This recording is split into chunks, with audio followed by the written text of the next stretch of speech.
Hello again. Welcome back. This is episode 2. We're quite right after episode 1. So this would be Revenge of the Sith? No. Clone Wars.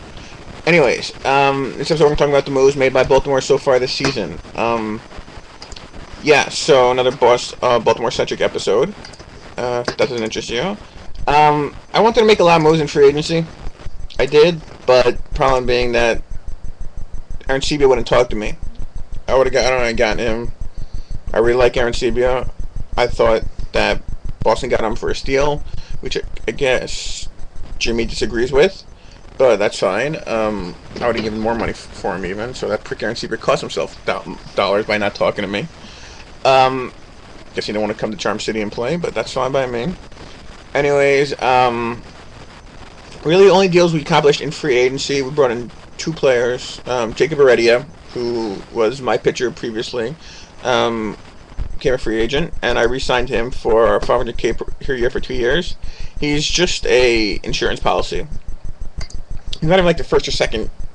He's like the fourth. If 4 of my starters get hurt, then he's in. And if the case is if 4 of my starters get hurt, I am fucked. So, but yeah, he's a stopgap measure. He's going to sit in AAA until, unless I need him in the pen or somewhere. But yeah, he's okay. From there, my big signing was Jonathan Papelbon. I signed Jonathan Papelbon for $5.325 million for 3 years. Paps is getting up there in years. He's 36, but that does not alleviate the fact that I do have a Papelboner. After the abomination that was my last season in the bullpen, I mean, I touched on how crappy Lopez was in my last video, but to reiterate and go a little more in depth, Lopez closed for me all season. Went 9-13 with a 4.79 ERA, 1.6 WHIP, blew 18 saves for me. You're thinking, Bob, if you're so bad, why didn't you put someone else there?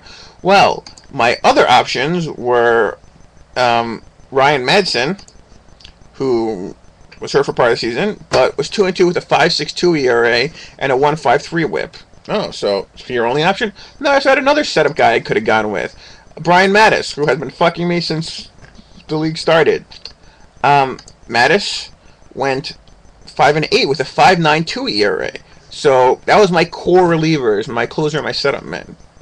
It's rather amazing that I did win 95 games when you think about it with that. So anyways, I decided that I'm going to revamp my bullpen completely. First move was I brought in Jonathan Papelbon, like I said. Papelbon, like I said, 36 years old. I gave him $5.5 million. A lot of money, but I'm making money. Had a really bad year last season. Okay, apparently I don't have to sneeze. I had a good year had an okay year last season. 4-1 with 3 saves and a 4.21 ERA in 77 innings. The year before that was his bad year. 4-5, 21 saves, with 6.45. But before that, he had been a low 3s pitcher. I mean, still for the career in this league, he's 33-25, 153 saves, 3.94 ERA with a 1.26 WHIP. His best days are probably behind him, but if I take a low 4 ERA from him, I'll be fine. I was planning on actually making him my closer until I then went out and started making trades. My first trade that I want to talk about is I traded Randall Grichuk and Clarence Iser for Alex Casto. Again, another move to fix the bullpen. I know I'm not the only guy. A lot of guys have been trying to get Alex Casto for years. I mean, I know I have. Since when DeSantis was still in charge of Oakland. Casto is a beast. He's a hell of a good closer. 5 endurance, could probably be made a starter, but I have no interest in that. Let him stay a closer. 27 years old, but this is only going to be his 4th season of Major League service. 171.91 career, 2.74 ERA. Last year was his worst year, pitched with 3.29 ERA, so 1.5 better than my closer. And he only lost 2 games as opposed to 13 for my closer. I really like Casto, and obviously bringing him in moves Papelbon to the setup role and Casto as the closer. Casto's one of the best closers in the league. I had to make this move because how many games obviously Lopez cost me, and also, I mean, at least I used to have been able to say that, well, yeah, my bullpen's killing me, but Jimmy's bullpen's killing him also. I mean, quad a year with Quarto what's his face, what's his fuck over in Tampa Bay, um, Zach Quaddy was killing him also. But then Jimmy had to go and do something smart and make Ted Kennedy his closer, and Kenny was awesome. So all of a sudden he has a great closer, and my closer is bullshit still. So I went out, got me Casto. At least at worst, my closer's just as good as his, even though I think Casto's the best closer in the league. Anyway, so I fixed my closer position. The guys I traded in that deal, Iser was he was my backup infielder last season, a guy I got in Rule 5, and if you've ever followed what I do in trades, I deal all my Rule 5 guys. The fact that Iser lasted the entire season on my team before I dealt him is pretty remarkable. It's free guys, it's free trades, like free chips I'm trading away, and I'll get to more of that later. The other guy in the deal, Randall Grichuk, just didn't work out. Like I said in the other article, the other video, I traded him a couple seasons ago, give up a lot for him. 9, 10, 23-year-old player. How could that go wrong? Well, he could not develop. He could stay where he was, 74, 88, 89. Which, if he stayed like that and he hit, and he actually did what his rating's supposed to, I would definitely take that, especially since he's the best outfielder in the league. But he didn't hit at all. So career 229 hitter with a 292 on base. Brutal. So, yeah, I dealt those two guys for Casto. I think I kind of got a really, really good deal. Maybe a steal even in the trade. That was my first trade I made. Second deal was a biggie. A biggie. I traded Jesus Montero. Montero, like I put in my trade block, 10-10-10 stud. Catcher, second base, third base now.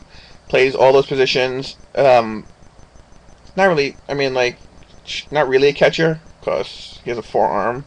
So, but I traded him for a couple reasons. First off, he was my DH.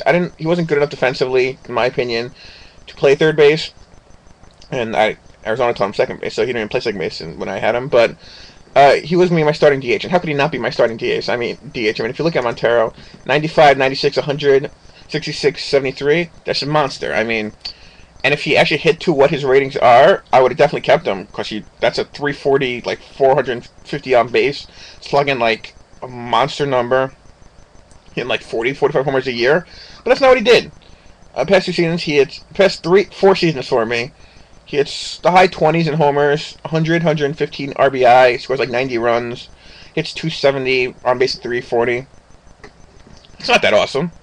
The guy I'm replacing with, Prince Fielder, will hit like 250 with like a 340 on base. Hit like low 20s of homers, hit like 100 RBIs. So I'm losing very little in production, and yet what I got in the trade, I mean, Jimmy said I did really, really well. I don't know. I mean, I have a feeling that, just to fuck me, Montero is now going to go nuclear. But I got Arizona's first and second round pick, which I think would probably be pretty crappy since Mike in San Francisco decided to blow up his team. That division is Arizona's to lose, and not even Arizona would screw that up. They will win that division. I got Christopher Wilson, a just turned 23-year-old starting pitching spec, 7-10-10. Not greatly developed, but I think he'll be fine. I got his first second, like I said. I also got Dan Hudson. Dan Hudson was the key to the deal. I lost Roy Halladay. Doc retired. Thank you, Doc, for your 2 years of service. It was more than I ever even expected from him. I'm glad I got those 2 years out of him. That's great. And I got a World Series with him. I mean, so that trade that didn't work out for me, but I needed to replace him. So brought in Dan Hudson. Hudson, 30 years old, signed for only $3 million for the next 4 seasons. 94, 92, 92. Everything looks great. Only problem is that he hasn't pitched to his ratings. He's a 4.14 career ERA, but I think he'll do way better for me. I'm hoping on it, expecting it. If he does, then that's a great trade for me. That was my second deal. The third deal, the last trade I made, was kind of I don't know if it's a necessary trade. I mean, I was going into the season after dealing Grichuk. I was going into the year with Brendan Webb as my center fielder. Webb's a good guy, but I decided to upgrade that position. I brought in Dexter Fowler from Boston. Fowler can hit leadoff for me. I didn't really have a leadoff hitter with Harry Murray going from getting his power to the point where I can't put him at leadoff anymore. He's not even my third hitter, because Murray's awesome. So I brought in Fowler, 10 range in outfield, 992. No slush himself in fielding. 89 contact, 91 gap, 96 eye, 96 high. perfect fit right in my he'll fit right into my team. Yeah, so Fowler's gonna go straight into center field. I hate giving up stuff for guys who were free agents. You know and you could be like, oh man, I should have just signed him. But Fowler, another prick who wouldn't sign with me in Baltimore. But haha, you're there now anyways, jerk. I gave up in the deal. I gave up the Arizona's first and second I got, and I gave up 2 players in Dial and Scott, 2 young outfielders. And they're good, they're solid specs. They're developed, but I don't care because I just got there in Rule 5 literally the day before, so it's like I gave up the first and second, which even then I got in a good deal. So I pretty much got Dexter Fowler for very, very, very little. So I had to make that move. Such a fact that I got 5 guys in Rule 5, and I had no spots in my majors for like guys I actually needed to have in my majors. So that's another reason I pulled off this deal. Got rid of the 2 Rule 5 guys and the first round pick and second round pick, but I got on Dexter Fowler, and so those are the moves I made so far. I like the team right now, as is, I guess. It's a very, very solid team. Gonna walk a huge amount, more than maybe ever. But thanks for watching, and I still have my first round pick. I still have my all my picks. I still have that young pitching spec 7, 10, 10. So I ain't done yet, that's for sure. Thanks for watching, everyone, and peace.